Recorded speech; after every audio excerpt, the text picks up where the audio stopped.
திருப்பூர் மாநகராட்சி நிர்வாக பகுதி அதுக்குள்ள பாத்தீங்கன்னா தெற்கு காவல் நிலையம் இருக்கு. இங்க வந்து பக்கத்திலே வந்து சுகாதார சீர்கேடு ஏற்படுத்தும் வகையில, பொதுமக்களுக்கு பாதிப்பு ஏற்படுத்தும் வகையில, பக்கத்துல குடியிருக்கிறவங்கள நிம்மதியா இருக்க முடியாத வகையில குப்பை வந்து தொடர்ந்து எரிஞ்சுக்கிட்டே இருக்கு. திருப்பூர் மாநகராட்சி வருஷத்துக்கு சுமார் 200 கோடி ரூபாய் செலவு பண்றாங்க.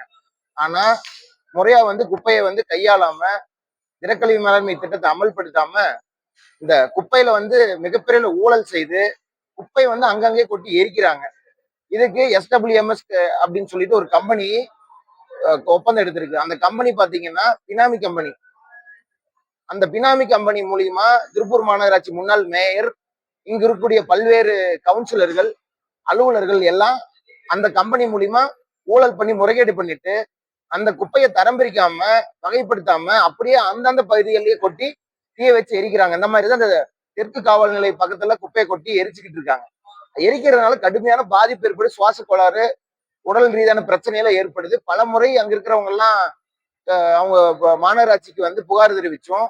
ஒரு சில பத்திரிகையாளர்கள் இது குறித்து தெரிவிச்சும் கூட எந்த ஒரு நடவடிக்கையும் எடுக்காம அங்க இருக்கக்கூடிய இந்த மாநகராட்சியினுடைய ஆணையர், உதவி ஆணையர் இவங்கள லஞ்சத்துக்காகவே அந்த குப்பையை வந்து கையாளாம நான் பாத்துக்கிறோம், சரி பண்ணிடுறோம்னு சொல்லிட்டு ஏமாத்திட்டு இருக்காங்க. முழுக்க முழுக்க எனக்கு தெரிஞ்ச என்னன்னா, இந்த குப்பையில இருந்து வர காசு இந்த டைம் தேர்தலுக்கு எல்லாம் கூட்டணி திமுக கூட்டணி எல்லாம் இந்த செலவுக்கு இந்த குப்பை காசு யூஸ் பண்ணுவாங்க போல இருக்கு.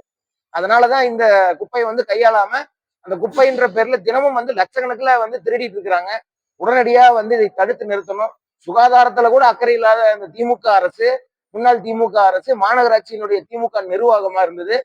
இன்னைக்கு வந்து இப்படி வந்து மக்களுடைய உடல்நலத்தின் மேல, சுகாதாரத்தின் மேல கேள்விக்குறியாக்கிட்டு அடிப்படை விஷயத்தை கூட செய்யாம இவங்க வந்து தேர்தல்ல வந்து எந்த வகையில சந்திக்கிறாங்கன்னு தெரியுமானேங்குது. அரசு நிர்வாகமும் அடிப்படையான விஷயம் கூட ஒரு கவனம் கொண்டு நடவடிக்கை எடுக்காம அரசு அதிகாரிகள் கூட்டு சேர்ந்து கொள்ளையடிக்கிறதுக்கே இந்த குப்பை திட்டத்தை வச்சிருக்கிற மாதிரி தெரியுது. இதெல்லாம் உடனடியாக தடுத்து சரி பண்ணா மட்டும்தான் மக்கள் வந்து நிம்மதியா சுத்தமான காற்று, சுத்தமான நீர், வாழக்கூடிய சுத்தமான உரிமையோடு இருக்க முடியும் அப்படின்னு தெரிவிக்க வேண்டியது இருக்கு.